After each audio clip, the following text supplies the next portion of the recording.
Hey there, everybody. Welcome to our new Animal Kingdom Season 5 review. Coco Vanderwolf is here representing the Animal Kingdom, at least the part that's not humanity. It's our Animal Kingdom, or part of it. We also have Harley Cat, who is never in the videos with us.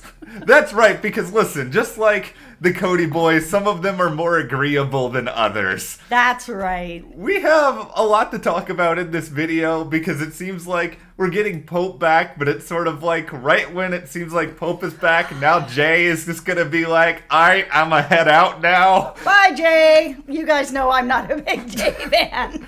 I'm so happy about Pope coming back. Let's start this video with the Pope of it all, because Pope's story of kidnapping this kid, leaving the father in the desert, and bringing the kid back to the mother.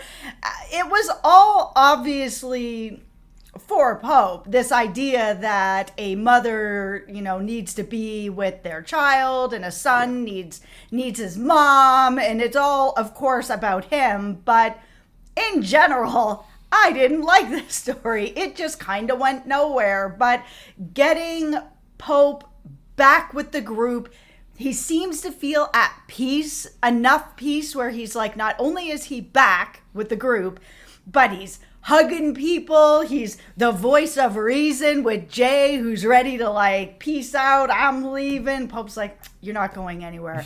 Wherever you go, I'll find you. I'll bring you back. It's of course not great, No. but at least it's Pope's way of being like, I care. See, okay, if Pope was ever talking to me and he was just like, wherever you go, I will follow, I would go to like the most remote place on planet Earth and just hope that he's not that good, because I do not need this man following me. No, if it was me, I would reconsider leaving. I don't need Pope, Terminator Pope, following me around the world. Okay, so this story with Pope and this kid.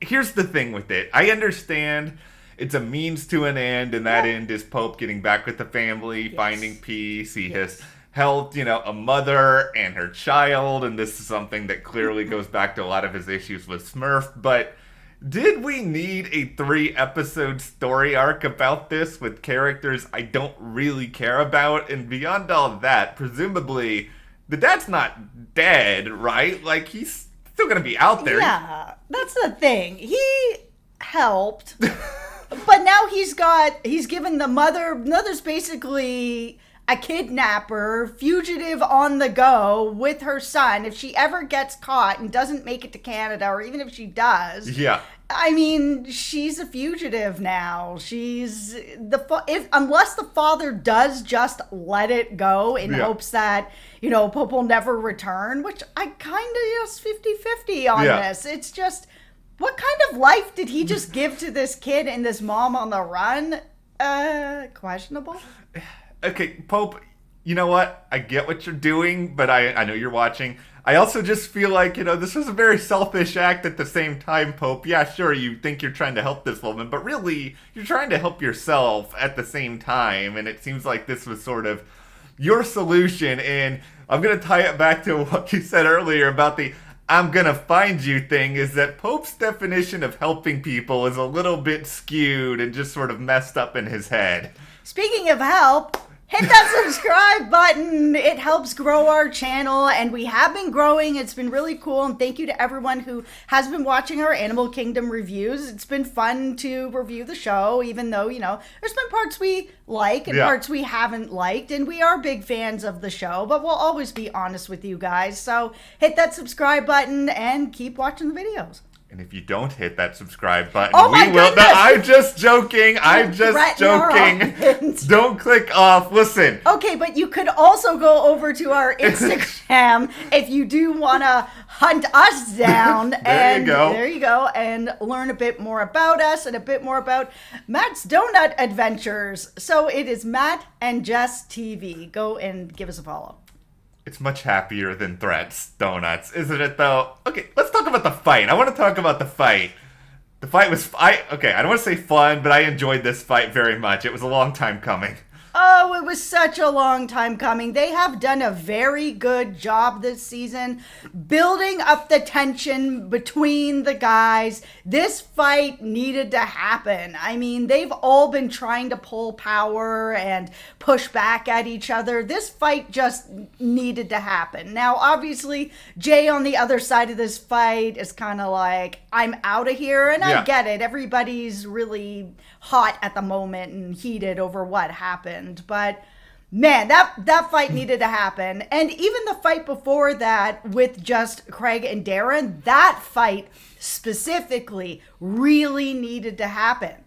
I was all in on all of this. I understood fully the Craig and Darren fight. I loved the fight. Just the fight scene with these guys. I don't know why, but orchestrating it around the pool I think was really effective because you got all these cool shots that's going on. By the way, Craig is the worst person to get into a fight with. As smart as Jay may be, there is no amount of intelligence that can prepare him for Craig coming at him.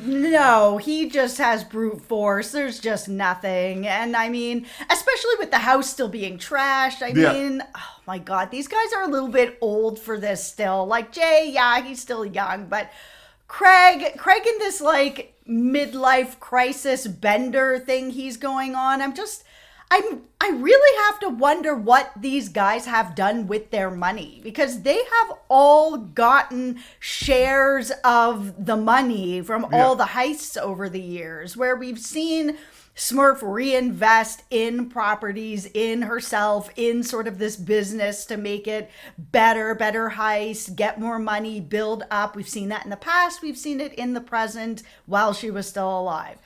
How is Craig in such dire straits? Like, that little beach house can't be that expensive. I know they're expensive, but like, come on.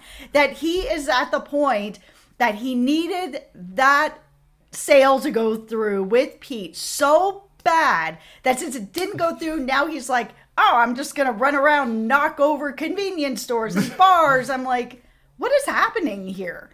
I'm going to just cast a line out there with the theory that I don't think Craig knows how to be happy, because I'm just sort of thinking about it. Yes, the stuff with Pete didn't go through I understand he was in a little bit of trouble here, but he's got a lot of people around him who would obviously support him. Like, this family's clearly got money. He's got a woman in his life who clearly cares about him, despite, like, just all of the chaotic behavior and all of the controlling aspects of who he is. Like, she's still around. He's got a lot going for him.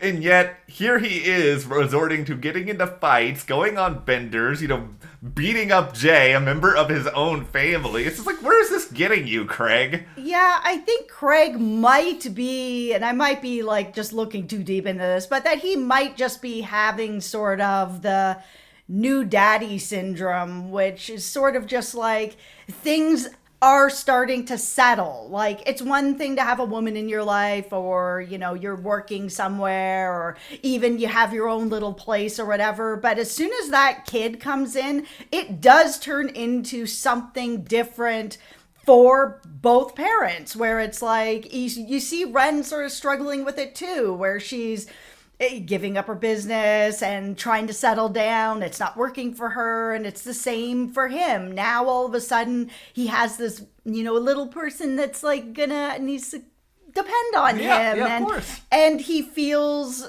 obviously some sort of a push with that, where he wants to be really wild. He's having this midlife crisis. He knows that what this baby means settle down, and that's just not him. So there is such a big pushback. I think, he doesn't know how to be happy, and I think he doesn't know what his happiness is. I just think it's also true just by looking at this character, and I think there's something to be said for the fact that it's not exactly like he has a lot of positive role models in his life where he can look at, like, here's Darren, a modern, upstanding citizen, or here was Smurf, his mother, who was a criminal mastermind. It's like, who is the inspirational figure in Craig's life? Somewhat Darren, I would guess. At least he took his money and he invested it in a property, in a business, in a legitimate business. You know, he could have killed Adrian, but he made a different decision. So we'll call that somewhat better, even though this seems to be what has stemmed this huge fight, because Adrian being alive has this DA agent sniffing around. Now everybody knows about it in the family and everybody's mad, where they're just like, you didn't have the strength to kill off Adrian and now we're all in danger. I wish that there was a deeper conversation about this, because I just wanted to see Craig being asked the question, so would you have killed Ren? Like, I wanted to see something straight up like that, just so we could sort of like get like a real, like, understand where Darren is coming from here, guys. I know Jay is kind of a sociopath, so I think he would do whatever, but I don't know about Craig. Yeah, I mean, it would have been nice to see those types of conversations happen where Darren would turn around on Craig and be like, yeah, are you willing to kill Ren? Yeah. But they're just not those guys. So I'm not surprised that no conversation was had, and instead they're trying to drown Jay in the pool. Like, that seems to be the way that they deal with stuff. Emotional vulnerability. Okay, I understand it would make Animal Kingdom a much shorter show, but is the real solution to this that all these people just need therapy? Because I kind of feel like it is. They just need a leader. They need Pamela, and they need her to come back. And so we were going to talk about the flashbacks now. Yeah. Because I think this particular episode with the flashbacks worked to tie into a lot of what could be coming up with Pamela. And it does explain a lot of why the guys are as lost as they are without Smurf, even though in the later, the last few seasons, they weren't even working with Smurf anymore. But we saw in the past, of course, Smurf is working with Pamela more, and we saw more of their friendship. But the thing that I mean, we all knew this about Smurf, that Smurf really needs to be around people, but we really saw that it has been stemming all the way back from then, that her and Pamela having a great time, went out, did the robbery, having terrible steaks, they're like, laughing, having some beers, and then Pamela's like, okay, I need to go home, I need to see my kid. Yeah. And then immediately Smurf is just shut down. Okay, I didn't want you here anyways, and just go, whatever. I was like, oh, wow. Like, she really needs people around her. And then we had that last scene where she's hugging her kids, and she's like, yeah, you guys will never leave me, right? Yeah. Especially you, Andrew. You would never leave me. You'd never leave me. Like, it was getting so weird. I was like, okay, well, this explains it, right? This, now that she is gone, they all were kind of grown up this way, where she's kind of like, I need people around me. I'm going to keep having these kids. I'm going to have all these kids around me. They can't ever leave me. I think it speaks to her abandonment issues, but I think her abandonment issues probably also transfer over to her kids to a certain degree, where they're used to this. So without this, what do they do? I mean, I guess even if Smurf wasn't always leading the criminal operations near the end, like, they were still going over, like, she was still making the lasagna, like, there was still a family aspect here. Yeah, and even though she wasn't necessarily leading it, she always had some kind of hand in something. Like, there was always still something that she was able to pull them back in with: business, food, help, money, anything that she was able to kind of keep some sort of control over, because it seems like, to me, the main thing she needed was them to be around. She could not be alone. I appreciate this thematic stuff more than just Smurf thinking about saving up money and eventually getting a house, because it's just like, okay, do we really need the origin story on the Cody family compound? I honestly do not care. I can just assume that she eventually saved up the money to get it. No, I like it when the flashbacks tie into stuff that we're seeing in the present. That's when I think the flashbacks are the strongest. And we said it in the last video, I'll say it again. I really wish that there was a spin-off, and that sort of the backstory was all part of a spinoff. I would watch that all day. Yeah. Like, and I would care more about her saving for the house, or when she finally decided to set up an Oceanside, these types of things that aren't really connecting to what is going on right now. But they did a great job in this episode connecting that stuff, especially the stuff with Smurf needing her boys and putting that kind of pressure on her kids.